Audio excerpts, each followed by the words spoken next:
Top 10 battles for the Texans heading into camp. Must be a slow news day. Never that. Let's go inside the locker room. Yeah. Yeah. It's the locker room on YouTube. You know what it is. Let's get it. Hey. Locker room. Yeah, we in the locker room.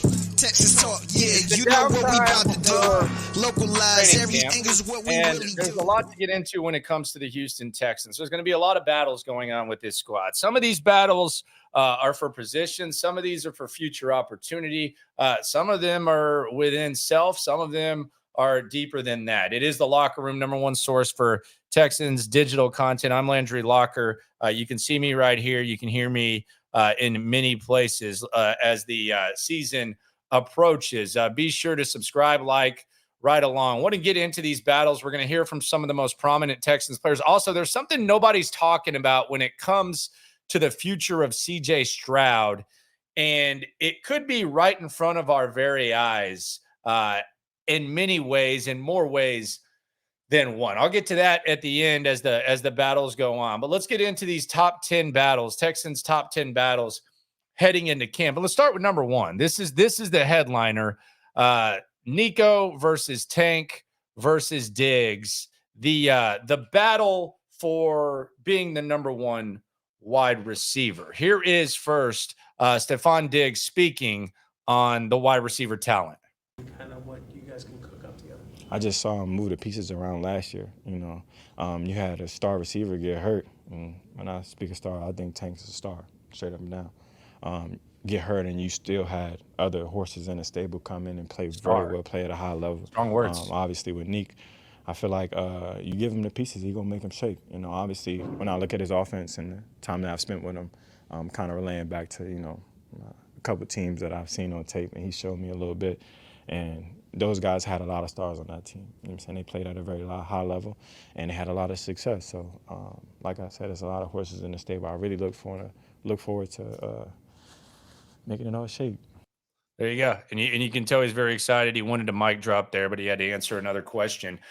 My thing is this when it comes to the wide receiver battle. This is not something that there's going to be some drama. There's going to probably be a little bit of competitiveness. If you ever watch athletes after the game, they're looking at the box score. They're kind of poking at each other. Man, I had 7 catches for 120. You only had 6 for 108, that type of thing. I don't think there's going to be any beef or anything like that. Stefon Diggs has been an all-pro the same year as a teammate. Tank Dell, Nico Collins, they're not really those types of guys. And the other thing about this is I've seen this brought up on the national shows. Can CJ Stroud make all these guys happy? I actually think one of the criticisms of him coming into the league was that he had amazing wide receiver talent at Ohio State. And maybe that's the reason he was so good. But all of those guys ate. He had multiple guys go in the first round. I think he played with 4 first-round picks, Smith and Jigba, Harrison, Wilson, and Olave, and all those guys produced. And, hell, there might end up being even more than that as time goes. But C.J. Stroud is basically a cafeteria worker. C.J. Stroud knows how to feed folks. And he knows how to keep dudes happy. You all ever have the sweet cafeteria worker that's always feeding you and always keeping everyone happy? That's what CJ Stroud is. And he was asked about that experience as we talk about battle number one of the Texans' 10 battles, the battle for the top receiver. Here was the cafeteria worker, a.k.a. CJ Stroud, talking about the responsibility of keeping everyone happy and making sure everyone eats. It's like I tell guys, because I get that question a lot from people just walking around just anywhere, at Astro game, whatever. And I'm like, man, it's football. If you're open, you get the ball. And my thing is you got to pick your poison playing this. Like, who you going to double, who you going to cater to, you got 5 dogs who are able to get the ball in each given play. So I think it's fine. I know Slow has done a great job of being more creative and, has put different personnel packages out there, guys in different positions that going from inside to outside, I'm very excited to work with Coach Slow again. He's done amazing so far, OTAs, and will continue to do such. But yeah, man, I think that past experience of playing with Marv, Jax, Garrett, Chris, J-Mo, Mameka, Julian, like those type of guys, they'll tell you too. Like, I know they'll probably have said it before, but they'll tell you like they made me better and I made them better. You know, that's my job is to make everybody around me better. So I'm excited, man. It's been healthy competition. Like, I know Garrett, I seen his interview the other day. He was talking about Ohio State, how like the receivers, like if Garrett made a play, Chris is like, nah, watch this. Like, it's the same thing here, which is, you know, really cool to watch. And, you know, as a quarterbacks, me, Davis, and Case, and Tim were the same way too. So healthy competition is the best way to grow and get better. And I think that's what it's about. You see how excited Diggs gets for Tank when he makes a play, and Metch gets excited for when Nico makes a play, and Tank gets excited when Rob makes a play, you know, so it's amazing. And, you know, we got Noah coming back too, which is going to be amazing. And I'm excited. I've been there, and a ton of guys, there's a ton of talent. Steve's showing up. Really, everybody's really been doing. Jay Wayne, Johnny, you know, so, man, it's been fun. Look at him. I mean, he's even mentioning other guys that aren't even being asked about. Look, the cafeteria worker is going to be able to make sure that everyone eats. So that's battle number one. The battle for the top receiver. And hell, this is like, I know most of y'all play fantasy football. This is a big battle for you. I think CJ's fine. I think if you're drafting a Texans receiver in fantasy, I mean, that's the first thing you're going to ask, you know, is man, I want to get one of these guys. Which one's going to be the most productive? None of that. They're not going to tie for production. So this is healthy competition.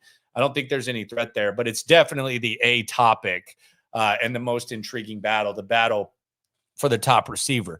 Battle number two, the battle for CB2, from wide receivers to cornerbacks, the battle for cornerback number two. You have two guys who were top 10 picks, hasn't worked out for them. They're both on their third team in Okudah and Henderson. Then you have Lassiter. Don't know how it's going to work. He might end up being the nickelback, which is just as important in today's NFL. That's going to be something that's going to be interesting to check out when camp begins. It's also going to be very easy to see them having to bring their A games because of the previously mentioned receivers. So that's number two, CB2, Okudah versus Henderson versus Lassiter. Battle number three, Dameon Pierce versus Self, the RB2 battle. Dameon Pierce, he's in better shape. He's saying all the right things. They're saying all the right things about him. They didn't bring in another running back.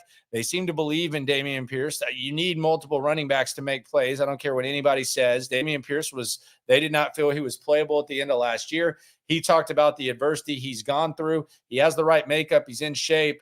I don't see anyone on this roster as of right now. Things can change that can push him to be a really, really good RB2. But if Dameon Pierce returns to what he was his rookie year, he finds comfort in the scheme, he's the guy on this roster that can be that. So I think Dameon Pierce is kind of battling with himself physically, mentally, and then it's going to be what happens on the field. But from the physical and mental side, it appears that he's ready for that. Battle number four, this is a Royal Rumble. This is going a number of ways. You're going to have to keep your head on a swivel on this one. That's the interior offensive line.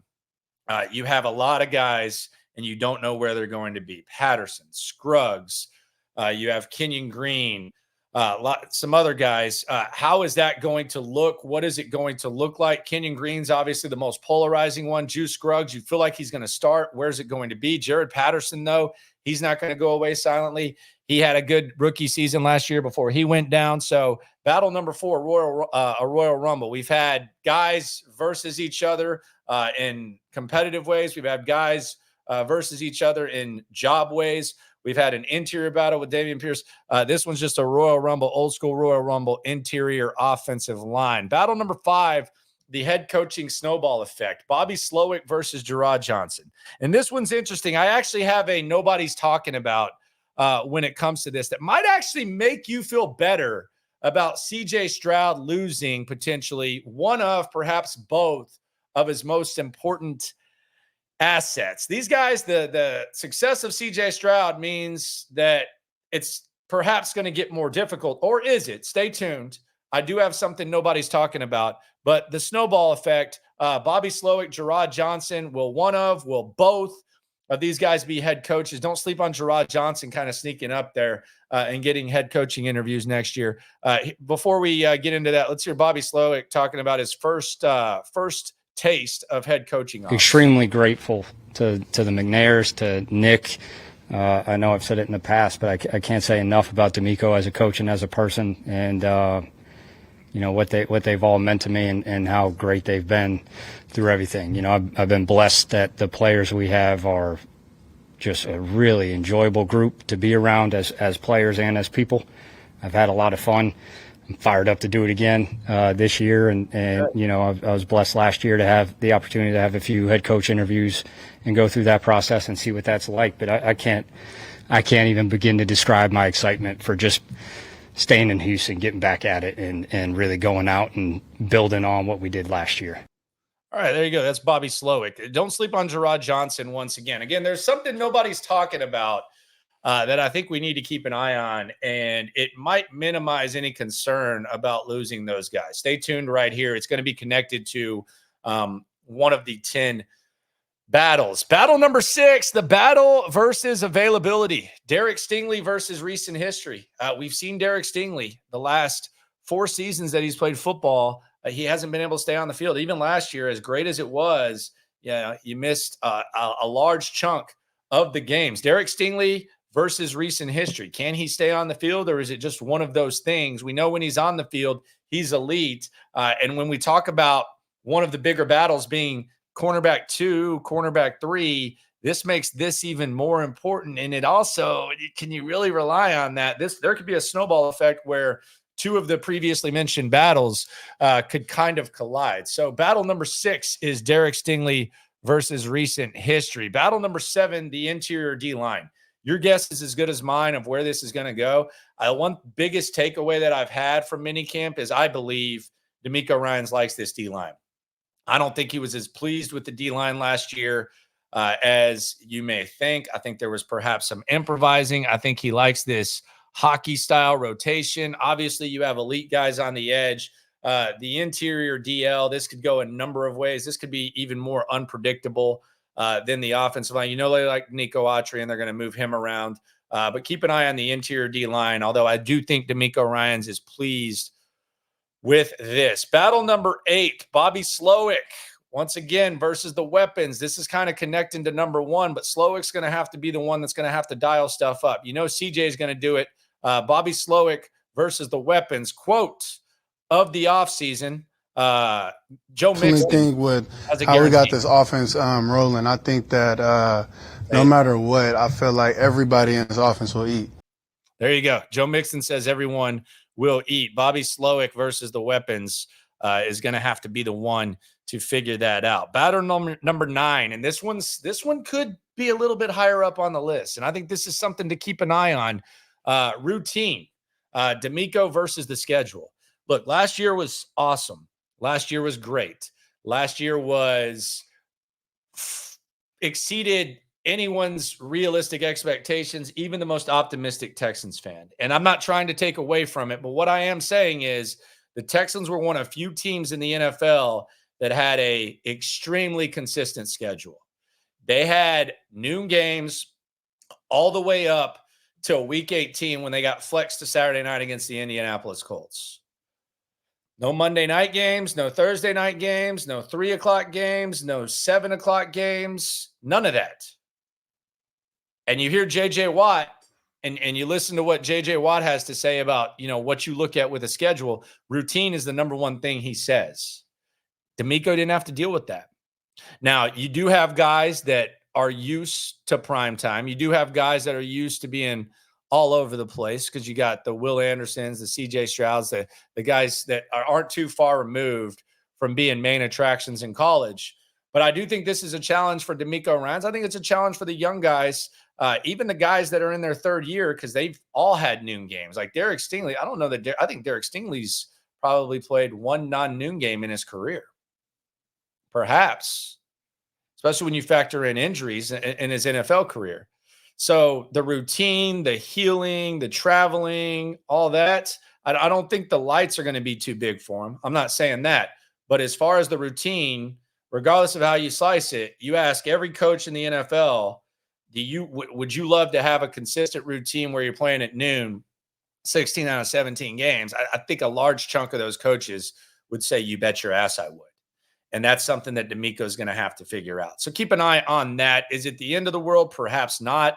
But let's put it this way. The last year, the Texans, if you are one of those people who feels like, you know, the 3 games and how many ever days, 10 days, whatever it is in December is a big deal. Last year, they didn't have to deal with that. They weren't even close to having to deal with that. So the routine versus D'Amico might even need to be higher up on the list, but I do think it's something to look at. We're going to get to the nobody's talking about when it comes to CJ Stroud's future. Be sure to subscribe, like, right along.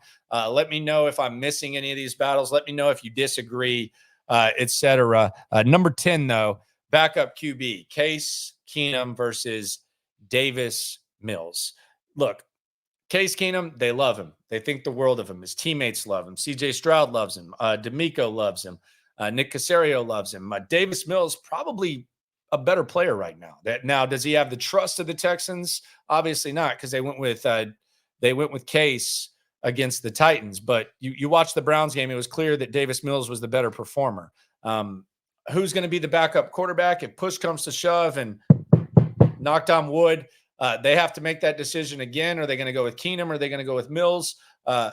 Who knows? And speaking of Case Keenum, we'll get to the nobody's talking about in a sec when it comes to CJ Stroud's future. But Case Keenum put out a video on HoustonTexans.com, and this just kind of shows how goofy he is and how he's thought of in the locker room. Here's another Houston Texans production from the social media squad. I want to be in a band, and not your typical band. I want to join a mariachi band.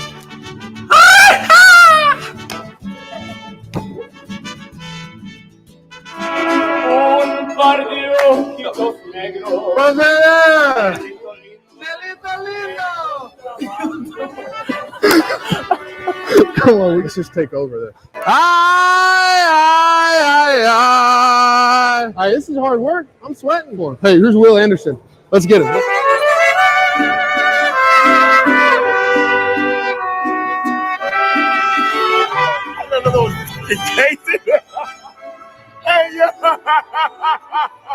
Look at Will.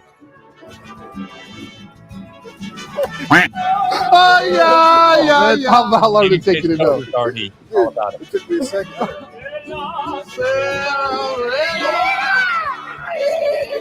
Did you not know it? No. Pure talent right there. We want him in the group. All right, our punter's out here. Let's sing with our punter.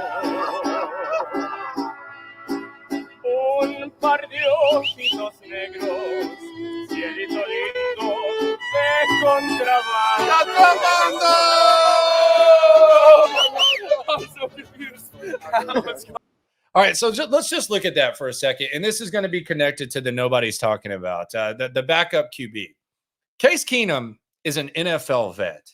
Will Anderson knows him very well. That you're talking about a rookie in Cade Stover that already loves him, and a punter in Townsend who already loves him.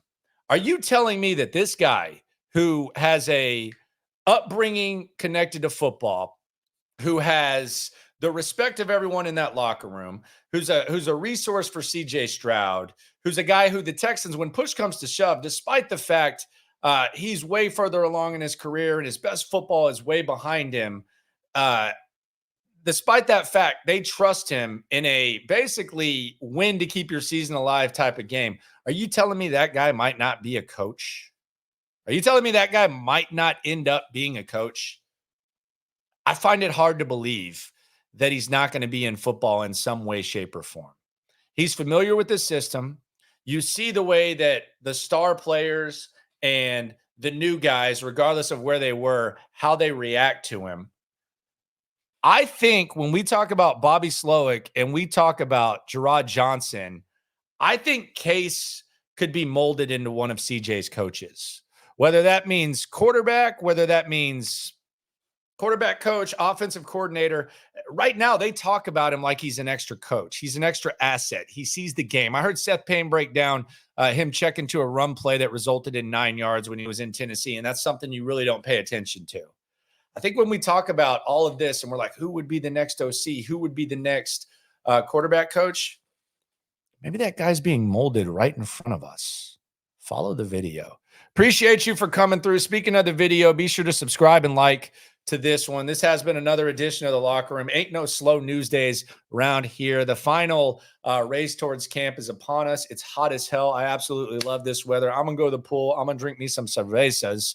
Probably some Coronas after checking that out. Be sure to subscribe, like, right along. Always remember, when it comes to this Texan stuff, we're all in it together. Let's see. Yeah.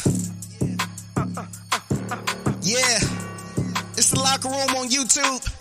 You know what it is. Let's get it. Hey. Locker Room. Yeah, we in the locker room. Texas talk. Yeah, you know what we